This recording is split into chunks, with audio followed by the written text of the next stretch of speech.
Hi and hello. Are you ready to talk more on Monday? In our Founder to Founder series, we spend time with female founders in a variety of industries to learn their why, what they're building, and how they're creating spaces for others through their work. Today, we're spending time with Mariah Parsons, founder of Haven Nova Swim. I've had the pleasure of knowing Mariah through a variety of ventures, and I'm thrilled to be with her in Chicago today. My name is Ariana Cruz, and I'm the owner of More. Here we work to make opportunities reachable for everyone by curating content to educate, inspire, and call you to action. Your action might look different compared to your friends, and that's okay. We want to meet you where you are and start a conversation. Together, we are finding brilliant ways to make opportunities reachable for everyone. Before we get into it, let's meet our guest. Mariah is the head of marketing at Malomo, the top branded order tracking platform for commerce brands, as well as the founder of Haven Nova Swim, the world's first all-in-one bathing suit that can be worn 96 different ways, patent pending. Mariah founded Haven Nova Swim when she was recovering from her back injury. She was swimming to regain strength and going through physical therapy to relearn how to walk when she became frustrated by not having one bathing suit that could do it all. Swimming, laps, lounging by the pool, playing a sand volleyball game, and more. After speaking to other women and hearing that they also struggled with the lack of versatility in the swimwear market, she founded her brand in August 2024 at the age of 25. Let's get into it. Okay, well, Mariah, let's start there because Did you hear that voice change? Yeah. I'm on, baby girl. I'm really on. No. Yeah, let's start with Retention Chronicles because this isn't your first time building something from scratch. And we're going to dive into Haven Nova Swim, but I want to start with your experiences and how they've led you to this moment. So you, through Orr Fellowship, started something with a company that you are now head of marketing at. Love to see it. So what was it like when you first started building out the Retention Chronicles? Yeah, so I really started it just to become a better marketer, honestly, and started it with Malomo. So Malomo is an e-commerce tracking platform, and that's kind of how I've gotten into the Shopify space on the tech SaaS side. And so when I first started, probably like 6 months in, maybe 4 months in, I had a background of creating my own podcast in college that was more in the mental health space. I don't do that anymore. I still very much have a passion for it. Learn to listen. Yes. I was a big fan. So much fun. And so I took the passion for podcast experience, all that fun stuff, and brought it to my work and started Retention Chronicles podcast. And it's been going for like 3.5 years now. It's amazing. It's so fun. And it's become such a big part of you and vice versa. I think that part is so cool. And I think especially as an entrepreneur or founder, that was kind of a pitch for you to do somewhere that you were already working. And so even having your podcast before, you were kind of already in that pitching mindset of like, here's what I'm doing, here's how you can join. How have you felt your confidence in pitching and sharing about something that you were creating? How has that evolved since your origin? Yes, great question. I feel like I used to be very shy away from pitching because I don't picture myself as a salesy person. But I've learned to lead with value first. So with the podcast, like I view it as, okay, these founders in ecom, usually they're SMB, maybe approaching that enterprise space. Wait, what is SMB, just for anyone who doesn't know what it is? Small to medium business. Great call out. If I have any acronyms, let me know. In marketing, I feel like everything's an acronym. It really is. Always good to call it out. Yes, we should have like a directory at the end of the show. It's an extra CTA. Yes, exactly. So yeah, usually small, especially in the beginning when like I had no credibility, it was just like, please come tell me about what's working and what's not. And so reaching out to small, medium, large enterprise founders, I was like, why would they come on the show? Why would they talk to me? And starting from a place of like, this is a place for them to share about what their brand is all about and have their brand story first and then share their strategies. It was really like kind of like a free PR motion for them of like, you're creating it costs you nothing. Yes, I'll send you this video. You don't have to do any prep. Like, I'll send you little clips that you can post and then make it super easy. So like high value, but low barrier of entry. Yeah. And that's kind of how we started getting traction. And then continuing to like pursue, and like now when I'm going to events, I'm telling people about the show and getting people to inbound. So I think when I thought about pitching of like, oh God, that is terrifying to put yourself out there, I really started to reframe, okay, instead of like me trying to sell myself, just kind of share the most important facts and see if someone else finds value in that. And then they'll join. There's plenty of no's. Like I feel like I'm so good at rejection nowadays. Rejection therapy, we love to see it. Exactly. It's just exposure therapy. And so like now it's like, oh, if someone doesn't respond to me, I'm like, okay, it's not the right time or it's not their fit. And that's it. Like I don't take it as a personal, you know, ding on myself. I just see it as, okay, not the right thing for them. And I feel like that's really translating into Haven Nova Swim. Because the thought of selling like a product, I'm like, that's so far out of my comfort zone. It's a big leap. Yes. It's a big leap from selling an opportunity to somebody that supports them and their content. Like you said, it's free PR basically. To being like, okay, so now I'm going to give you something in exchange for money. And that's where I had to continue with the value prop of like, I didn't want to just have another similar thing that's already in the market. I didn't want to have a brand that was like doing something similar. I was like, if I'm going to go all in, and not even all in yet because I'm keeping my full-time job, I'm just like starting on the side. But if I'm going to dedicate time and personal finances to building this, like I want there to be a value add that I believe in. So yeah, it's I think the frame set of how I've thought about pitching has really changed my ability to be able to be like good at it as a marketer. Because I'm not trying to lead with, okay, let me sell you on something. It's leading with like, hopefully you find value in this, and then we can continue to chat, and like you can see value in the podcast and Malomo and like being connected and all that fun stuff. Especially as you bring such a personal piece to how the idea for Haven Nova Swim even started. Taking a quick break to share a little bit more about your favorite founder.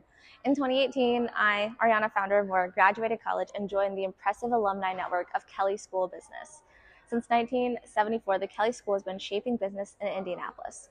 With robust academic programs, translational research that addresses grand challenges, and growth-focused partnerships, Kelley Indianapolis is a vital driver in Central Indiana's talent and workforce development. As an alumna and now business owner, I continue to turn to Kelley Indianapolis for resources and to support students as they navigate their educations and explore future career pathways. Like others in the alumni network, we are proud to offer space for students to leverage new opportunities. The Kelley School of Business Indianapolis doesn't settle for average. They discover, they innovate, and they create business leaders who do the same. That's what makes Kelley Indy's business school for 50 years and counting. Head to kelley.indianapolis.iu.edu to learn more. Now back to our founder interview. But yeah, so I mean, when I think of Haven Nova Swim, I think of one, swimwear, obviously swimwear, but swimwear on its own is a very vulnerable experience. From trying it on to wearing it out to whoever you're with and all these different things. And I also think about the story, which I introduced you in the intro, blah, blah, blah. But I'd love for you to share a little bit more about how that innovation came in a time of vulnerability, because I think there's so many ways that we bend as people and then evolve and then bring this evolution with us in different ways. So in products, in the way we do things, in how we engage with different people. So I'd love to hear a little bit more about the idea origination. So I'm going to take us back about 2 years. I was about 2 years out of college, was really trying to find my passion for working out again. And so traditionally I had lifted, I was a rower, as you know.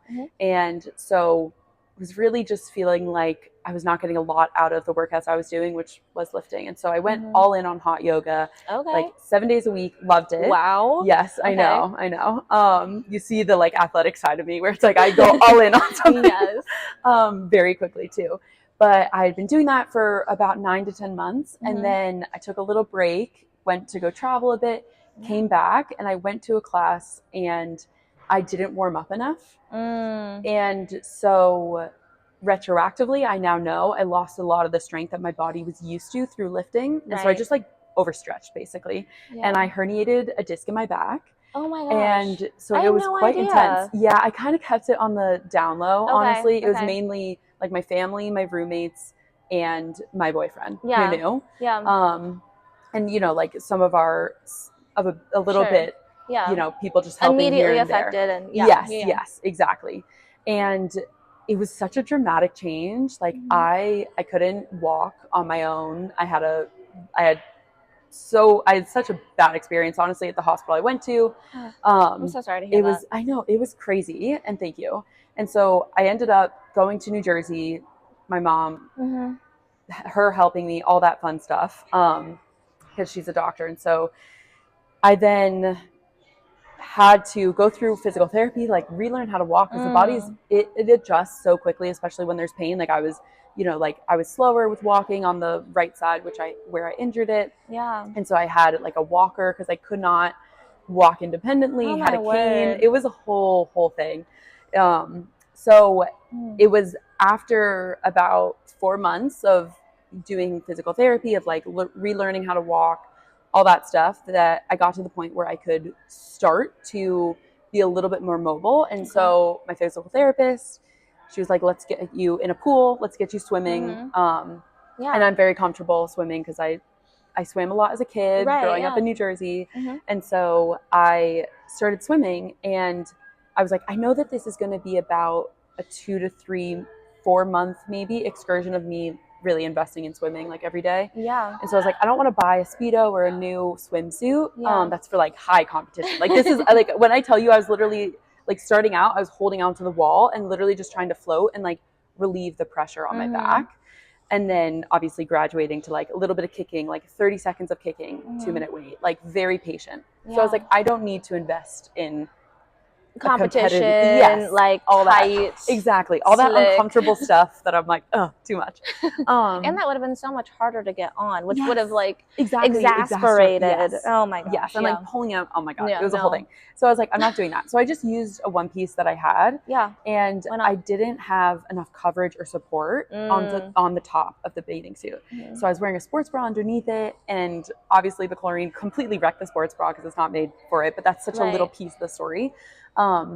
And so I was swimming, you know, laps every day for 30 to 60 minutes for a few months. And I was like, why isn't there a bathing suit where I can go from swimming laps in the pool to lounging at the beach to playing a, you know, sand volleyball game to all these different things. And I've always struggled to find like one bathing suit that I really loved. And I also wanted not only more coverage on top, but also on bottom. Because I was at the Y and I was doing that thing where it's like, I have a towel wrapped around me. I'd like whip it off, jump in the pool as quick as I could. Because I just like could sense eyes and like all that stuff. So I was like, these mind games that we all play as humans is just, it's exhausting. Yes, it is. And so I tried to find some bathing suits that were like a little bit more supportive, but still cute, and just couldn't find anything that I could like adjust. And so then I started thinking, because of working at Malomo and entrepreneurship, I was like, okay, what would I actually do to fix this?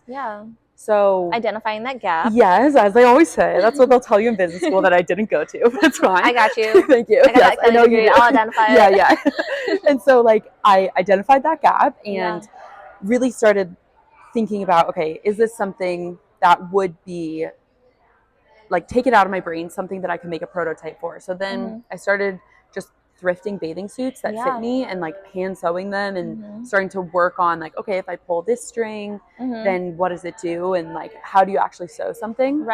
And so then once I had that prototype, I started just asking people if they would, you know, use something like this. Do they struggle with having a bathing suit that like is restrictive? Little market research. Exactly.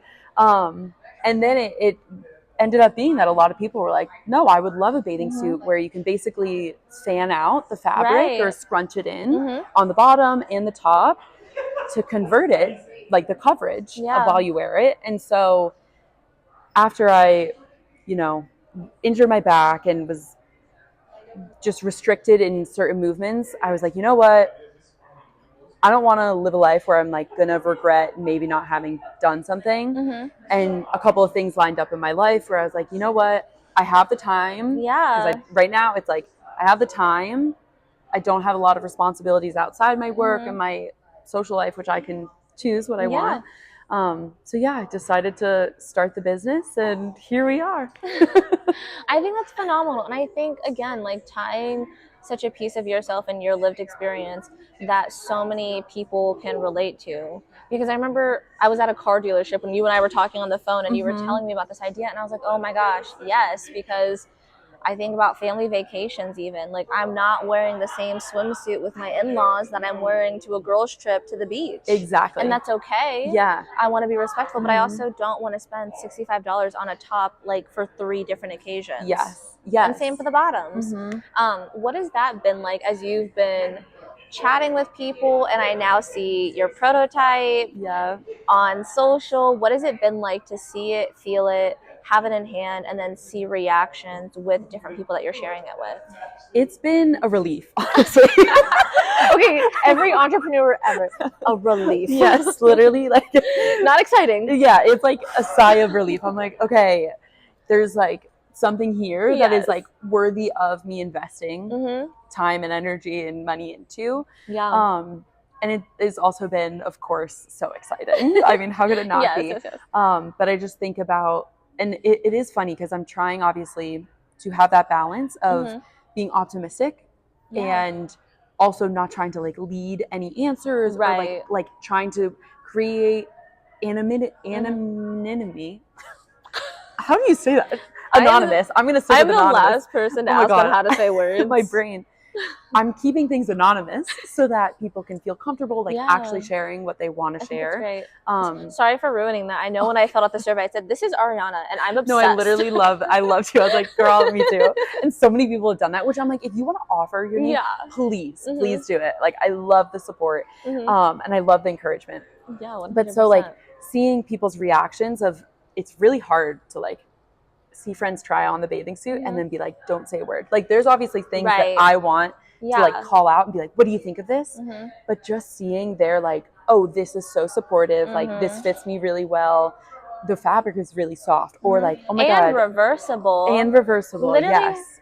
Thinking of everything. I was talking about this interview on the way in, and I saw in your bio that you can also wear it 96 ways, patent pending. Yes. That's incredible. You have me done. Patent pending. Yes. So like and this ties back into the mission of the brand and just like what I believe as a consumer and as now a business founder is, I don't want to put something in the market that'll go to waste. And like, I want to protect against that as much as I can. So it's like one bathing suit that you can wear so many different ways that you don't feel like you have to buy so many. Like, like what you were saying about just a weekend trip of, I want to wear like a different bathing suit with different people. I also I travel a lot, and like, I will bring multiple bathing suits with me, and I always just go with the comfortable one. Like, it takes up suitcase space, right? So sometimes not much. Yeah, exactly. Exactly, for that girl's trip. But like, I think about, okay, I want something that I can just grab and go and be super versatile. And the 96 ways was really how I came back to that like value prop of like, why is this bathing suit different from anything on the market? And like, what justifies it for me to put it out there and be like, spend your hard-earned money on this thing. Yeah. And I think too, there's this new wave of entrepreneurship where we're not only thinking about the problem that we're solving, but we're also looking at like, what is the long-term impact? And so if we create something that is only like one-time use, or maybe isn't high enough quality, or only serves one purpose, and then what happens to it down the road when people want to discard it in some way? And I think being asked that question as somebody who has a physical product like a magazine really stretched my, not justifying, but thinking of like, okay, yeah, you're right. Like, what do we do with this? And it's been really cool because I've gotten to see women in business at different universities. They use the magazines as, vision boards, which I love. I love it. Part of me dies a little bit every time I see someone rip a page out and then like paste it somewhere. Like, oh, but I also love they want to see themselves and strive towards the stories that they're seeing in the magazine. And so I love too that you're not only thinking of how many different ways can it be, but is it going to be built to last, or is this going to be something that you buy to fill in for something? Yeah. And so I love the intentionality, and I feel like I've gotten to see more entrepreneurs and established business owners even reevaluate their businesses to be that intentional and be looking at it from a higher, wider lens, which I think is so cool. Do you feel like any of that stems from, and I don't want to get into all the Gen Z, millennial, alpha, whatever, all the things. Do you feel like some of that is also from conversations that you're seeing online, or some of your experience in e-commerce, or where do you think some of that, not inspiration, but a little bit of guidance or aspirational thought comes from? In e-commerce, there are a lot of people who are business founders, and that's not their first instinct. And so they are, like you said, evolving their business because the consumer is demanding it. Right. And then there's a lot of founders who that is from the get-go something that's really important to them. And I think it is coming from a lot of different angles, but I think consumers first. And I very much am this type of consumer, where I will look into what is the packaging, what is the process, what's the recyclability of it, like everything. And I think it is mostly from like our generation of typically on the younger side of people who are making that change happen for the older generations, because and asking for it. Yes, and asking for it, because now it is more we're at this like flexible point where it's like, if you don't do this, you will be punished for it in the consumer's eyes. Right, like you're gonna lose our money. Yes, and people will, and there's so many.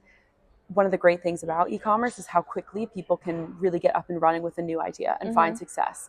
And so that really puts a lot of pressure on the bigger players to step up their game and be like really on top of what their consumers want. 100%. Or they just, you're out of it. Yeah. You're out of it so fast. So I know we're getting close to time. And so before I ask my final question, because you have pre-orders coming soon and just your online presence is growing, what is the best way for our community to get to know you more, to keep up with you, to place a pre-order, and to just stay in the loop? Yes, thank you. Hi, community, too. I don't think I've looked at the camera once, which is so fun. That's okay. We're all friends here. Exactly. But so following us on social media, Haven Nova Swim is the handle. So TikTok and Instagram is mostly where I'm posting. Awesome. And then the website, it's up and running currently, which is so exciting. So exciting. So also just Haven Nova Swim, and that's where .com, yes, where I will be putting up the pre-order when it opens. And then right now there is a wait list as well.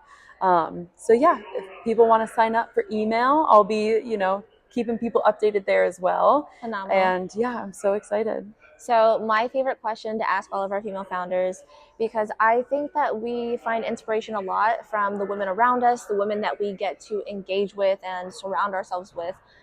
I find myself so inspired by the people that I know, and asking introspectively, how do you inspire yourself? Oh my God, this is a great question.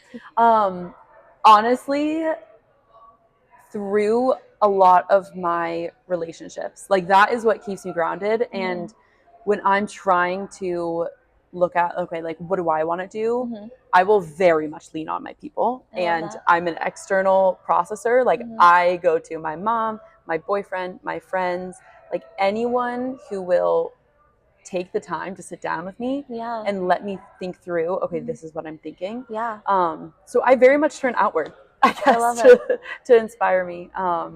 And working in e-commerce, being in Indianapolis post-grad, like that really is what spurred my entrepreneurial, journey. Lust or journey. Yeah, because I don't even think entrepreneurship was in my vocabulary before then. Says the woman who had a podcast that she started. I know. But I'm like, that wasn't in my mind. That wasn't like entrepreneurship. That was just like a project, you know? Because it just is so funny because I guess I wasn't in framing my life in business because I was coming from the STEM background. And so it just is like so funny now, like meeting you, like so many different people in Indianapolis. There was like, oh my God, this is what entrepreneurship is. Like I've actually been doing all these different projects and side passions my whole life, but now I have like a word for it.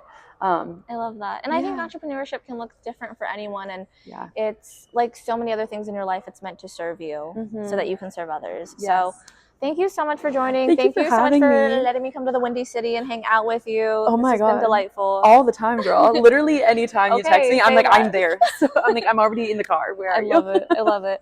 Well, if you want to dig deeper with the two of us, head over to our Patreon where you can save a seat and support our internship program. But with that, thank you so much for joining.